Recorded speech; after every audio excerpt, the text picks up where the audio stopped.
Hey there, the Networkberg here. Hope you're doing well. So this isn't my normal type of video where I tend to create some in-depth and cool tutorials on how to set certain things up on MikroTik devices. Oh no, this is going to be a completely new experience for me because I'm doing something more or less of a vlog Friday that I want to try and keep. And then every Friday I'll post something new. So for my first topic, I actually thought about one thing that a lot of people have asked me about over the years is how do you get into becoming a tech YouTube channel? So you're a new person, you believe you've got some cool ideas that you'd like to share with the general community on YouTube. How do you go about starting that? So this video is for you guys so that we can go over everything. And I'm not a big YouTuber myself, so I'm actually still quite small, but I think I can actually give you guys a few useful tips and hints and things that I can see actually work and help my channel grow a bit. So maybe this can also apply to yourself. So stick around, get a cup of coffee. This is just going to be a chat session. Hope you enjoy.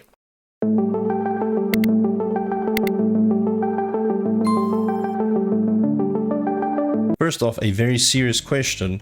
Why do you want to join YouTube? So please take a mental note of it or even write it down somewhere so that you can have that answer for yourself. If you ever do feel demotivated and you're slacking with making content or you just feel like stopping, then that's one reason that you can just go back on and look at why you actually started this journey, because it is a very personal thing and it is your own reason. There's no right or wrong reason. Some people do YouTube for fun.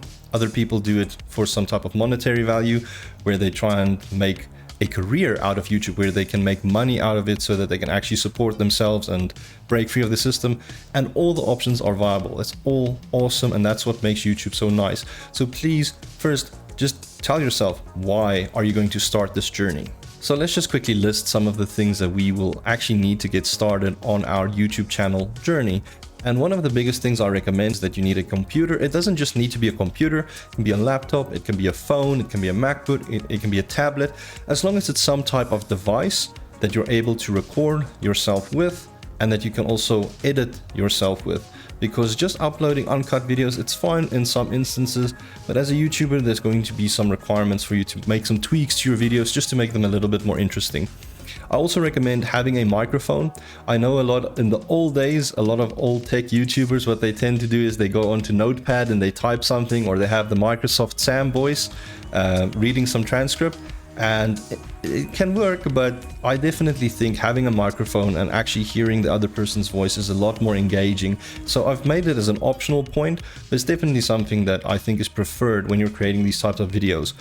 A camera is also optional, so like you can see my face, but you don't need to show yourself on camera if you feel uncomfortable with it, or if you don't have the resources to get a camera. I mean, cameras can be very expensive. I'm using a webcam, and it's decent quality, but you get some pretty crazy quality cameras and they get very expensive.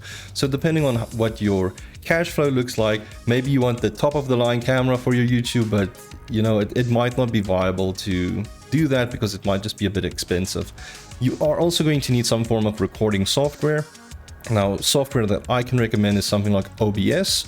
It is a free software, it's open source, so you can just download it, install it on your operating system, your machine, and then you should be able to easily record yourself doing something. And this is where it's nice for tech YouTubers, because you could potentially just do some tutorial and show people how to do it in real time to just give users that extra, or viewers that extra experience.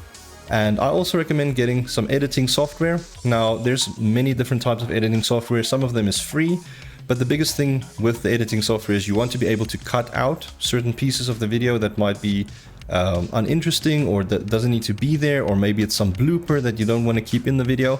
You definitely want a way to just cut out those sections in the video. And you can also add some more interesting things to your videos, like fades and reducing the sound in certain parts, and it just really upped your production game a little bit. And that's why it's a lot better than, let's say, just an uncut video that just streams the whole time, where with editing software you can definitely make things a lot better. Now, I'm using Filmora. I was spammed by it on the YouTube ads the whole time, and I just decided to go into it, and then I saw it and I bought it and just tested it out, and it worked very well for me. But you don't need to just get Filmora. There's tons of different types of video editors out there that you can use that work perfectly fine and you can do great things with. So this is just a very basic list of things that you will probably need if you want to start your YouTube journey. So let's talk about setting some goals. This is a very important point, because just like I told you that you need to write down your reason, you also need some type of goals that you're going to set for yourself on your YouTube channel. And it's actually very beneficial for you to set these goals, because it keeps some type of motivation to continue your work so that you can actually achieve those set goals. Now, I want you to imagine that you're going to run your YouTube channel, and then you should practically, you don't need to set a goal every day, because that might be a bit counterproductive, but at least say, for this week, I'm going to at least create one video, or in the next 2 weeks, I will create one video. Because if you have a goal set and you start building a schedule off of the goals that you set, then you can consistently be creating content for viewers to watch. So this way, people always know that you've got uploads coming, that they can look forward to seeing your videos, and that you don't just lacklusterly upload videos. That type of scenario works for some creators, but in the tech world, you typically want to just see somebody consistently update or upload new content, especially when it comes to some form of tutorials maybe.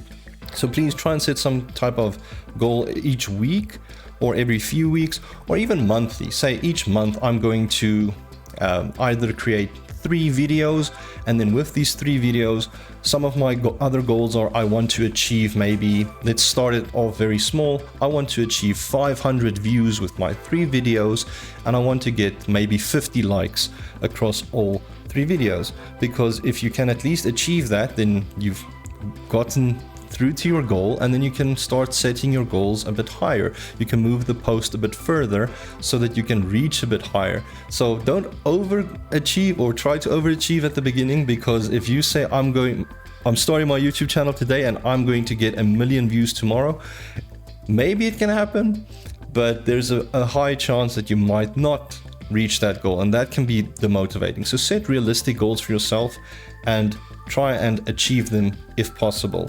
The other thing I want to point out with the setting goals is you also need to decide what type of content you want to make. So besides it obviously being like tech channel related stuff, maybe you want to let's say create more fun and engaging content that you enjoy making. So you might be doing live streams and you're engaging with your community, and then it's not as important for you to get like subs or some type of monetary value out of it.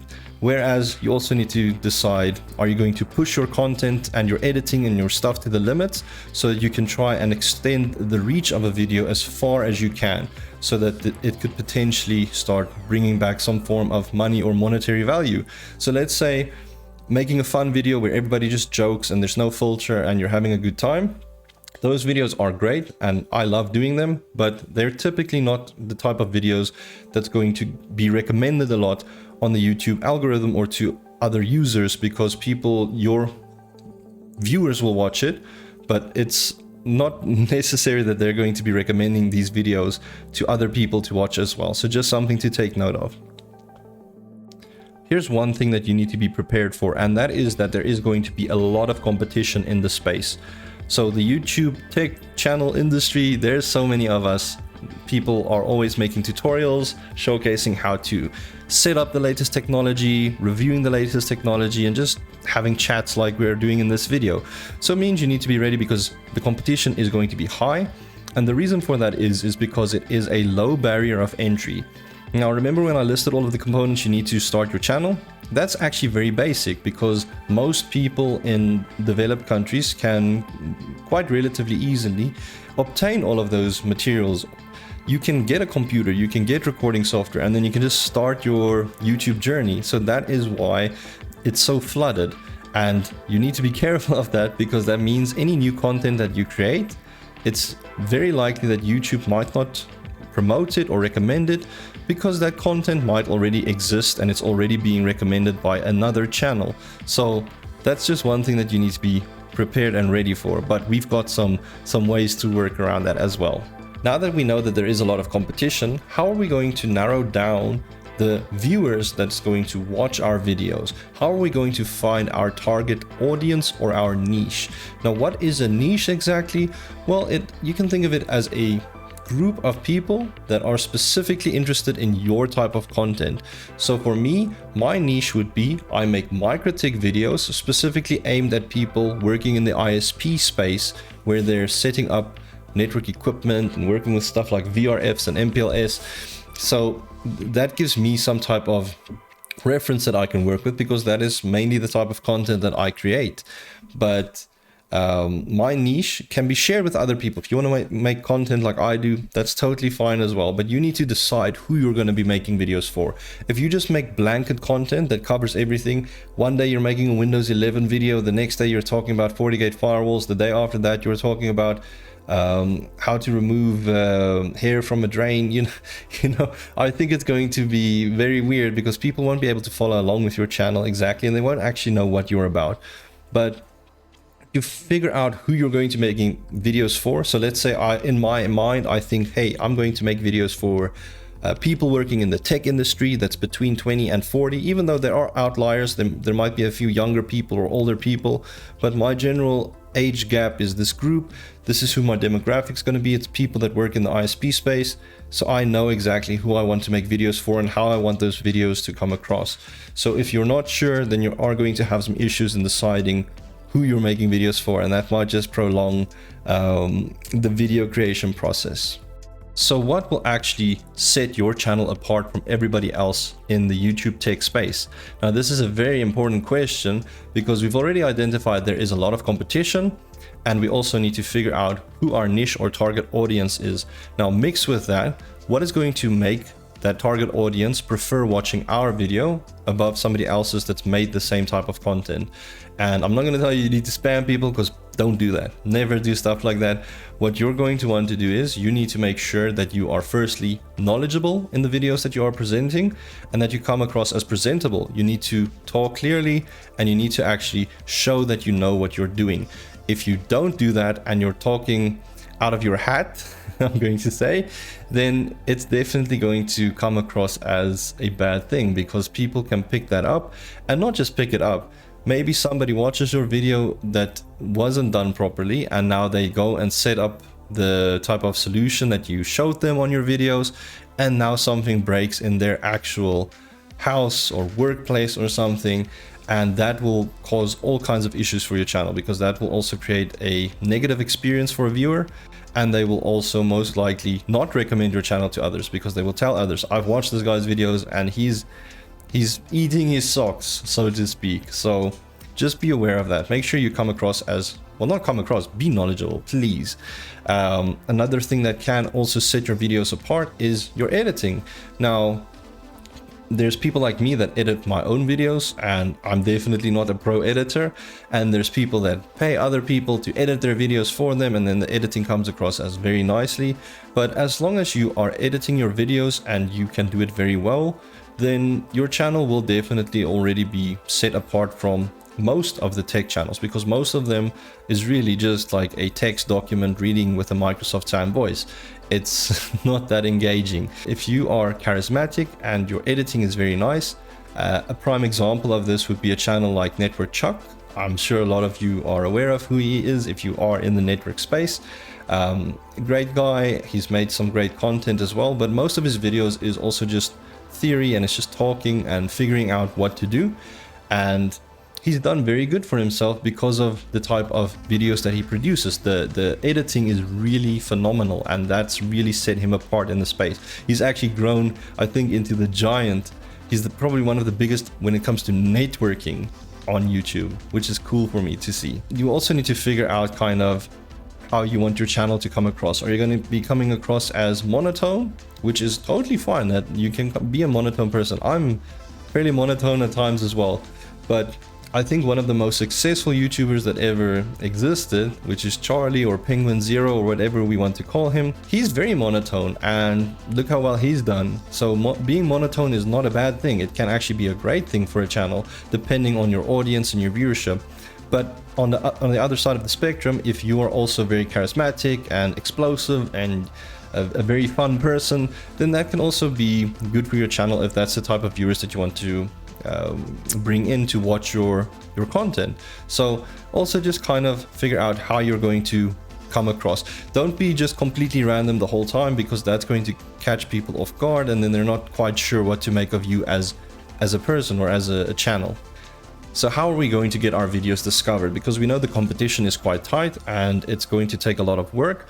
But now that we've actually got some videos and we want to upload them, how are we going to get people to actually see our videos? Well, the first thing you need to be aware of, YouTube has many different type of ways that it determines how to distribute your videos to viewers.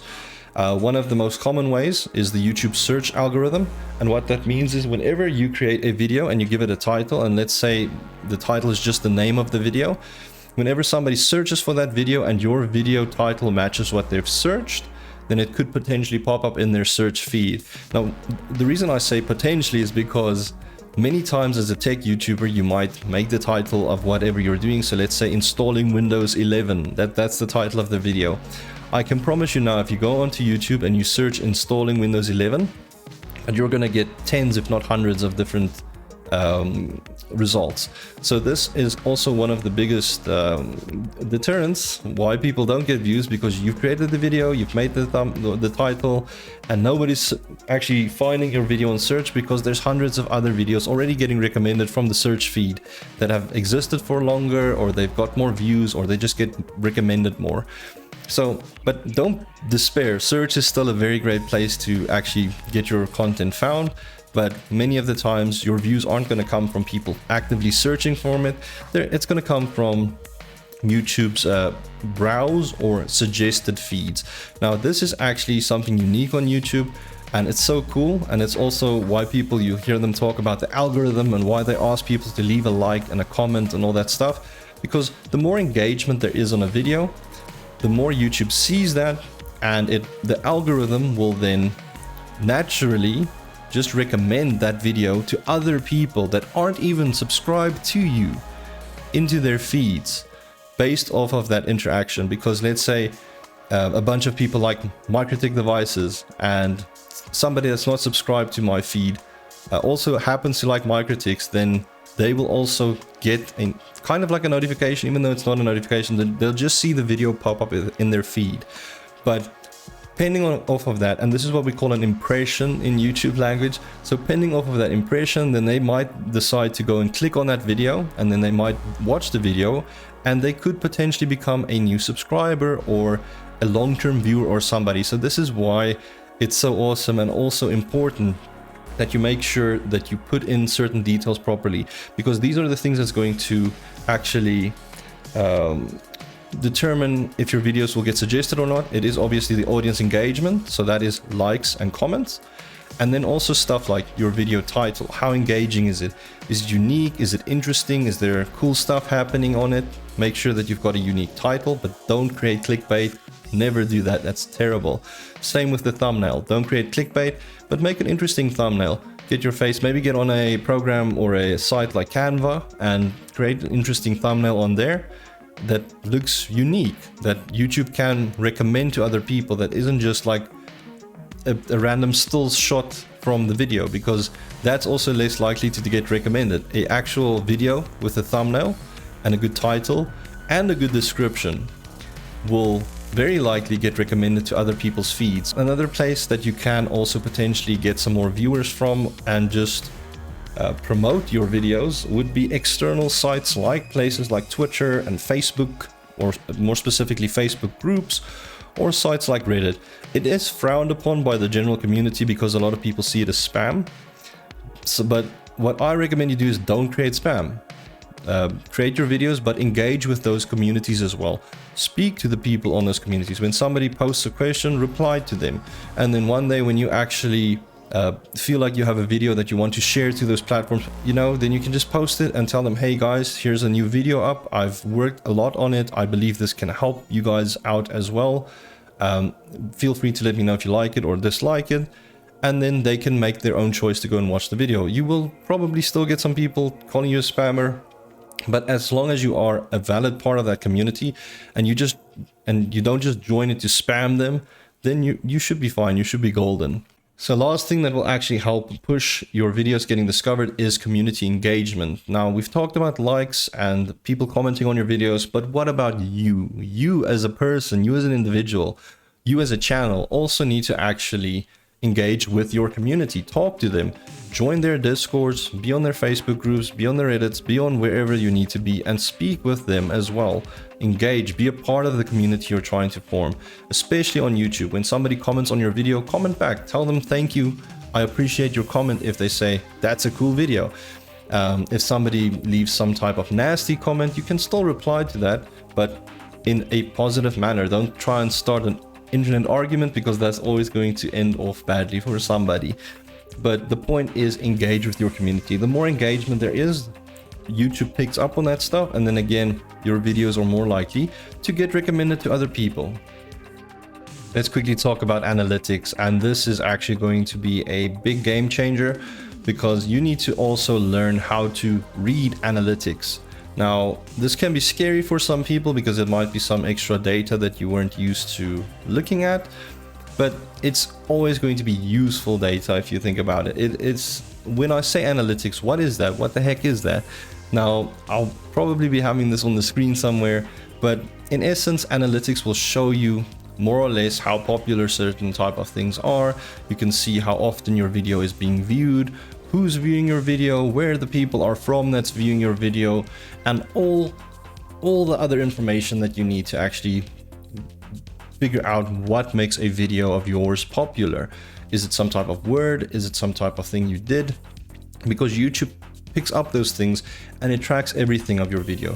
From its very first view until its very last comment, YouTube sees it all, and it is being listed for you in your YouTube analytics. Now, besides the YouTube analytics, there are also other third-party sites where you can go to view some additional analytics, like Social Blade, and these sites are actually so useful in determining a channel's growth, as well as seeing if there is some type of negative impact on, let's say you create a new video, you see suddenly you're getting less views. You can use these channels to see when that type of viewership bleeding happened and what you did that potentially caused that. So please start using these analytics sites, because they're just for your own benefits, and it's such a cool tool to use once you figure it all out. Now, I just want to do a bit of a direct comparison between myself and another content creator, namely TKS He is one of the biggest, in my opinion, MyCritic tech channels in the world. I've known about him since 2019, and I think he's actually been one of my biggest inspirations in starting a YouTube tech channel, because the type of content he created, it is awesome, and I always thumbs it up when I see it. But his content has always more or less been aimed at home users, whereas my content is aimed at ISP type of network engineers and stuff. But TKS big inspiration to me, and this is why I want to use him as a comparison, because if you look at the Social Blade graphs, you can definitely see how we can figure out what makes him so popular and how my channel has been doing compared to his over a time period.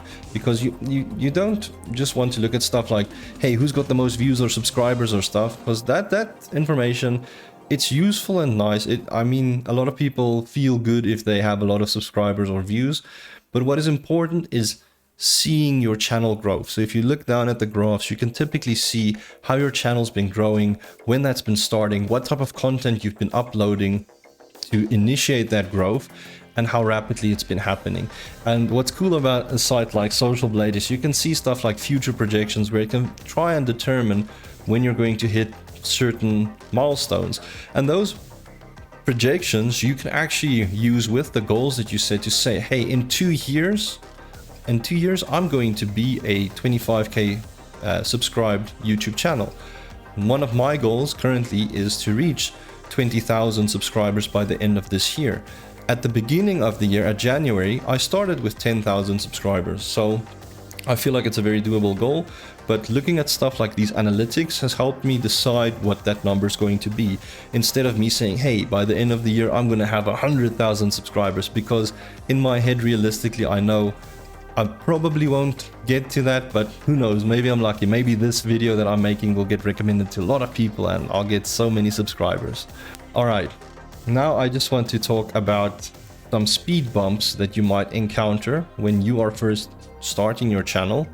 And this is one of the most off-putting things for many people. And this doesn't just happen to new channels. There's channels older than mine. There's channels, even my channel goes through this as well. And that is slow channel growth. But I wanted to stress this at the start, especially. So when I started my YouTube career back in 2019, I think in April, whenever I uploaded a new video, I might have gotten like 3 or 4 or 10 views if I was lucky. I think one of the biggest videos was like 26 views in a day. And I was like, wow, that's so many views. But looking back at it now, I mean, it feels sometimes very demotivating if you put a lot of effort into something like a video project. You're setting everything up, you're editing the video, and you upload it, and then ultimately only like 50 people watch the video. And this is included to you advertising it on sites like Facebook and on Twitter and letting the community know the videos there, and it just doesn't get a lot of engagement. So I know how demotivating that is, but keep your chin up, because with YouTube it's actually an exponential growth that you will experience. So maybe at the beginning you only get 26 views, but next week you're gonna get 50. The week after that you're gonna get 100, and it's gonna keep growing like that exponentially. And that is why I love working on YouTube, because I get to see the growth actually happening. I mean, there are times you might have a dip and you get spikes in viewership and subscribers and all that stuff. One thing I also want to stress is you are opening yourself up to public opinion. So even in this video, I'm scared to make this video because this might get recommended to people that I don't typically engage with. But it means that since these videos are public, people are allowed to critique you. People can see you, they can talk about you, they can say what they want about you. And that can be intimidating to someone, because you might think, oh no, what if they think I'm a bad person? Or what if I make mistakes? Or what if people laugh at me? You know, it's such a nerve-wracking experience because of something we put in our own heads. And that is a majority of the time what happens, is we put it in our own heads and we put ourselves down before we even started like getting up there. So don't worry about opening yourself up to the public opinion, but it is something you need to be aware of. And mixed with that, you need to understand you are going to be dealing with some negative comments. Not everybody on YouTube is filled with love and clouds and puppies. Some person might just be having a rough day, and they watch your video and they get frustrated and they lash out at you for whatever reason, and they leave a nasty comment. They say, you look like a door hit you in the face, or you sound funny, or you know, things like that, things that are actually uncalled for, but it happens, and you need to just be aware of that and let it slide, let it go. I mean, that's the person being nasty, not you. You don't need to be nasty back at them. The moment you start engaging negatively with negative comments, that is going to only negatively impact your own channel, because people will think that you are combative, that you want to just fight back if somebody critiques you, and that typically ends in pretty bad experiences. So in my opinion, if you see those nasty comments, tell them thank you for your opinion. I hear you. If they have something constructive, then you can build off of that, or ultimately you could just ignore them as well. But ignoring good critique or valid critique is a very bad thing. So make sure that you understand there is a difference between somebody being nasty and somebody giving you critique, because critique can be a very good thing. If somebody tells you, hey, I don't like it because the music in your intro of your video is too loud, take that seriously. Listen to it yourself, put yourself in their shoes, and then listen to your intro. If you can see what they see, then tone down your intro music, and you'll see that person will actually think you are amazing because you're actually listening to the critique and you're adjusting as needed. But you don't just need to change every time somebody critiques you about something, but it needs to be valid critique, and then you can actually build off of that. But please don't confuse the two with each other. Critique and nastiness, it's not the same. Don't ignore critique. That will also end up badly for you. And now finally, I just want to leave you guys with a few thoughts. So this is going to make me a little bit teary, but with your YouTube journey, I want you guys to make sure that you enjoy it. It's a fun experience. It's something that I have never experienced before in life. I've grown a channel. I've learned so many new skills like editing, like recording, like creating graphs and doing certain stuff in my type of labs that I usually do. And just keep at it. Again, the reason I'm stressing that point is, remember that goal I told you to set in the beginning? As long as you keep at it, one day you will reach that ultimate goal of yours. And it's going to be such a phenomenal day, and it will feel very fulfilling. So that's my advice to you. Feel free to engage with me as well. Talk to me, comment, leave me a message on Twitter, anywhere that you can think of, even Facebook. As long as you're not asking me to help you for free with some type of networking issue, because that actually happens a lot with me. I don't know about all the other tech channels. If you have some type of question you want to ask and you want to start a YouTube channel, I'll definitely try and help you guys as best as I can. So I hope you've enjoyed the video. I hope you've enjoyed some of the extra editing I've done with it. I know it might be a bit minor to some people, but to me this feels like a big new journey. But this is my first Friday vlog, and I just wanted to try something new, and I think I've done what I've wanted to do. So thank you so much, and catch you guys in either another tutorial or another Friday vlog. See you guys around. Bye.